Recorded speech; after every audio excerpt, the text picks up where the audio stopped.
से ठीक से भी जो प्रेरित लोग थे उसमें एक है यथास्थितिवादी, जैसी स्थिति है वैसी बनी रहे, कोई बदलाव ना हो। ऐसे लोगों को हम बोलते हैं रूढ़िवादी। रूढ़िवादी, रूढ़िवादी यानी कि कंजर्वेटिव्स या ऑर्थोडॉक्स हम कह सकते हैं। कंजर्वेटिव्स, कंजर्वेटिव्स लोग क्या कहते हैं? ये वो लोग हैं जो कहते हैं नो रिफॉर्म नीडेड, कोई सुधार की आवश्यकता नहीं, विधवाओं की जो स्थिति है वही बनी रहे। जो लोग ईस्ट इंडिया कंपनी का विरोध कर रहे थे, वो वर्ग, स्त्रियां यदि जलती हैं तो जलती रहें, पति के जीवन के समाप्त होने के साथ में उनका जीवन खत्म होना चाहिए, बेशक हो जाए, कोई फर्क नहीं पड़ता। मतलब जैसा चल रहा है अभी वैसा चलता रहे। लेकिन एक वर्ग ऐसा भी था, अभी जो चल रहा है उससे मतलब नहीं है, पुनर्स्थापना होनी चाहिए कि ये कमी है, इनको दूर करना चाहिए। अब मैं आपसे एक वर्ग चुनने को कहूंगा, बाद में आपको चुनना है आप किस में एग्जिस्ट करते हो।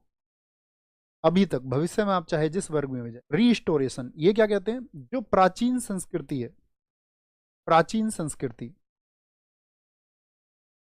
प्राचीन संस्कृति की ओर, जिसमें खामियां नहीं है, जिसमें कमियां नहीं है, बेशक झूठ फैलाया गया वो अलग है, ट्रांसलेशंस के माध्यम से श्लोकों को बदल करके जो नई टीचिंग्स लोगों को दी गई, बदल बदल करके, बदल बदल करके मूल अर्थ जो था उसको बदल दिया गया।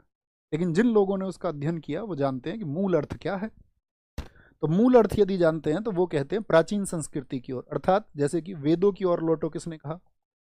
एक उदाहरण लिख रहे हैं हम, एक उदाहरण लिख रहे हैं हम, अभी मत लिखिए। यानी वो कहते हैं कि प्राचीन संस्कृति की ओर चलो, वहां खामियां नहीं है। जैसे दयानंद सरस्वती, उन्होंने बोला वेदों की ओर लौटो, वेदों को अपना लो। लेकिन वहां पर भी कितनी सटीकता थी उस बारे में धीरे धीरे जब हम आर्य समाज को पढ़े जानेंगे। अच्छा, जितने भी पाश्चात्य संस्कृति से प्रेरित लोग थे, यहां पर भी दो ग्रुप हैं। पहला ग्रुप है यहां पर प्रगतिशीलों का, जो प्रोग्रेसिव है, प्रगतिशील, प्रोग्रेसिव लोग या प्रोग्रेसिव कम्युनिटी। ये क्या कहते हैं कि प्राचीन संस्कृति को भी अपनाओ, जो पुरानी संस्कृति के हिसाब से जितनी भी चीजें सही हैं उन सबको अपना लो। प्राचीन संस्कृति, किसी की भी संस्कृति हो, और अगर आधुनिक पाश्चात्य में भी कुछ सही है तो उसको भी अपनाओ। यानी जो सही सही चीजें हैं वो चाहे वेस्टर्न में हो, यानी कि मॉडर्न वेस्टर्न हो, चाहे या एंशिएंट कल्चरल हो। भाई हमारी संस्कृति में जो भी चीज है, आपको लगता है वेदों में ये चीज गलत है, ठीक है, उसको मत अपनाओ। आपको लगता है किसी एक ग्रंथ में चीजें ठीक है, उसको मत अपनाओ, ठीक है, लेकिन वहां पर जो अच्छी चीजें हैं उनको अपनाओ।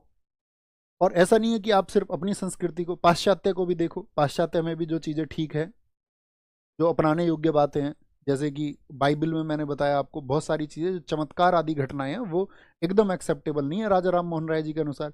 वो ये कहते हैं कि यहाँ पर जो बाइबल में आपको दया भाव दिखाए गए हैं, जो दयालुता यहाँ सिखाई गई है, उस दयालुता को हमको अपना लेना चाहिए, ठीक है।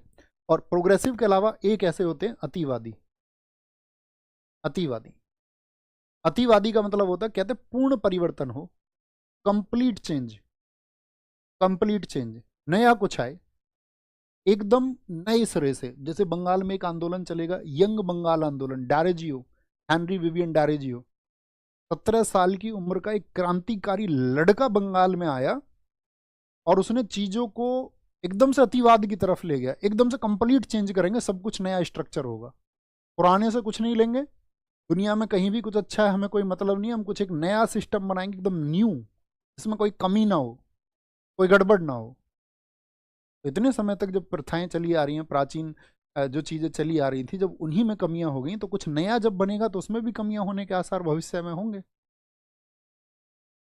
कि लोग तो जो चीजें चलती हैं फिर उसको प्रथा मान लेते हैं। आप मुझे बताएं, आप किस वर्ग में होना पसंद करेंगे? कोई सुधार की आवश्यकता नहीं, जो चल रहा है स्त्रियों की दशा, जैसे घर में बंद है, बाहर मत भेजो, ठीक है। एक कह रहे हैं कि प्राचीन संस्कृति को पूरी तरह अपना लो, उसमें खामियां नहीं है। एक कह रहे प्राचीन संस्कृति में अगर आपको लग रहा है कोई खामियां छोड़ दो, नहीं तो प्राचीन संस्कृति को भी अपनाओ और आधुनिक पाश्चात्य को भी अपनाओ। इसको हम नाम दे देते हैं 1 2 3 4, अपना नंबर लिखें। तो पाश्चात्य संस्कृति, ये 4 चीजें हमने आप तक समझाई हैं, तो देखते हैं क्या चुनाव करेंगे ज्यादातर लोग। ज़्यादातर लोगों ने चुनाव किया 3 का, कुछ साथियों ने चुनाव किया 2 का, कुछ कह रहे हैं 4, जो सामाजिक व्यवस्थाओं से एकदम से गड़बड़ में हो तो उन्होंने 4 चुन लिया है। ओके, जो भी आपने चुना, हम ये कह सकते हैं 99% लोगों ने 3 को चुना। यानी प्राचीन संस्कृति में जो भी सही है, जो नकारने योग्य है, उसको नकार दो और आधुनिक पाश्चात्य को अपनाओ। तो राजा राम मोहन राय इस वर्ग के सदस्य 3 के। यानी आप राजा राम मोहन राय क्या शिक्षाएं देते हैं, उनसे आप, अभी आपने पढ़ा भी नहीं है उनको, लेकिन आप ये सोच पाए कि हाँ ये प्रोग्रेसिव है। इस समय के साथ में पर्दा प्रथा शुरू हुई थी हमारी, अच्छा उस समय पर उसकी ज़रूरत थी, अभी ज़रूरत नहीं है, ठीक है। या आपका सती प्रथा शुरू हुई थी, जैसे भी शुरू हुई हो उसकी ज़रूरत नहीं है। विधवाओं की स्थिति खराब थी, जैसी थी पहले थी, अभी आपका यहाँ पर भी वही चीज़ें हैं ना। प्राचीन संस्कृति में हमारी में ना तो सती है, विधवाओं की स्थिति अच्छी है, आपका स्त्रियों की दशा बहुत अच्छी है, साथ पढ़ने जाती थी, शिकार करने, हर वर्ग की महिला को पढ़ने का अधिकार था। ये तो धीरे धीरे हुआ ना कि कुछ विशेष राजाओं ने ये कर दिया कि भाई ये जो लोग हैं ये निम्न वर्ग के लोग हैं और ये हमसे दूरी बनाएंगे। समय के साथ में किया गया ये, लेकिन कहीं भी वेदों में उसका प्रमाण नहीं मिलता है। वो भी सही बात है, लेकिन आधुनिक पाश्चात्य को ना नकारा जाए। यानी कि अगर दुनिया में कुछ अच्छा है, जैसे कि मान के चलो किसी एक फील्ड में, साइंस के फील्ड में कुछ अच्छा कर रहा है वेस्ट, तो उस विज्ञान के जरिए हमको उसको अपना लेना चाहिए। मैं एक किताब पढ़ रहा था, द आर्ट ऑफ वार, आप भी सुनना कभी आपके पास समय हो ना, द आर्ट ऑफ वार। इसका ऑडियो बुक आपको मिल जाएगा यूट्यूब वगैरह पे। जब आपके पास 1 घंटे का समय हो कभी सप्ताह 10 दिन में, तो आप इसको अपने होमवर्क में डाल लो कि हम एक दिन जानेंगे। तो ये एक जर्नल की कहानी है। चाइना में एक जर्नल था, सुंजू। सुंजू दरअसल में हम सब लोगों का जो विचार है ना वो स्थायी नहीं है। कैसे स्थायी नहीं है? आप एक बात बताएं कि देखो, इस किताब के बारे में बताता हूँ पहले आपको, द आर्ट ऑफ वॉर, सुंजू, एक जर्नल की कहानी है। तो ये किताब जब लिखी गई है, जब हमारे देश में बौद्ध धर्म पनपा है। आप समझ रहे हैं बौद्ध धर्म का सिद्धांत क्या है? आप जितने भी विद्वान लोग हैं वो समझ गए होंगे मैं क्या कहना चाह रहा हूँ। तो बौद्ध धर्म की शिक्षा क्या? अहिंसा की शिक्षा है। यानी हमारे देश में उदय हो रहा है किसका? अहिंसा की तरफ जाने का। और चाइना उस समय पे द आर्ट ऑफ वार, युद्ध कैसे लड़ा जाएगा, युद्ध के लिए क्या रणनीति होनी चाहिए। और ये एक ऐसी किताब है कि ये आपके हर जीवन के लिए सटीक बैठेगी। ऐसा नहीं है, हालांकि उसमें कहानियां युद्ध की हैं, लेकिन आप समझ लेना, आप छात्र जीवन में हैं या आप राजनीतिक जीवन में हैं, तो आप समझ लेना आपके सामने क्या स्थितियां हो सकती है। तो चाइना उस समय पे युद्ध की तैयारियां कर रहा है और हमारा देश किधर जा रहा है? अहिंसा की तरफ। अब आप एक बात समझिए कि भारत और पाकिस्तान का जैसे युद्ध होता है, तो आप किसको चुनना चाहेंगे?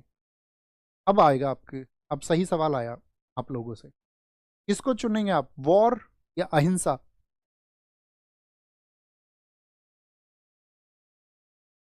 वॉर को चुनना चाहेंगे या अहिंसा को चुनेंगे? हाँ अब आई ना बात, वॉर। वाई? आप लोग तो गांधी जी के समर्थक हैं, गांधी जी ने आपको अहिंसा का सिद्धांत सिखाया है।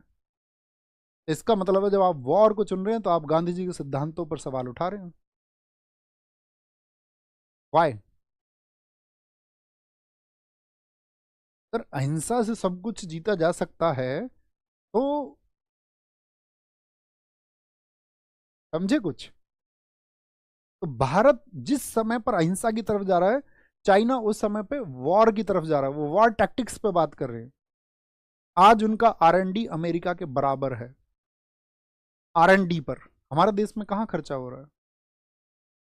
R&D पर हम 10वें हिस्से पे भी नहीं, 10वें हिस्से पर भी। हर एक सरकार की बात मैं कर, हर एक सरकार।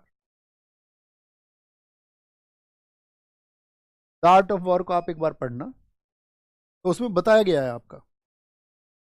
समझे इस बात को मेरी? बाकी इतना ही तुम्हें समझाना था। आज तो लेक्चर अभी कितना देर हुआ है, 1:02:34। तो कल पढ़ते हैं, कल पढ़ते हैं, ओके।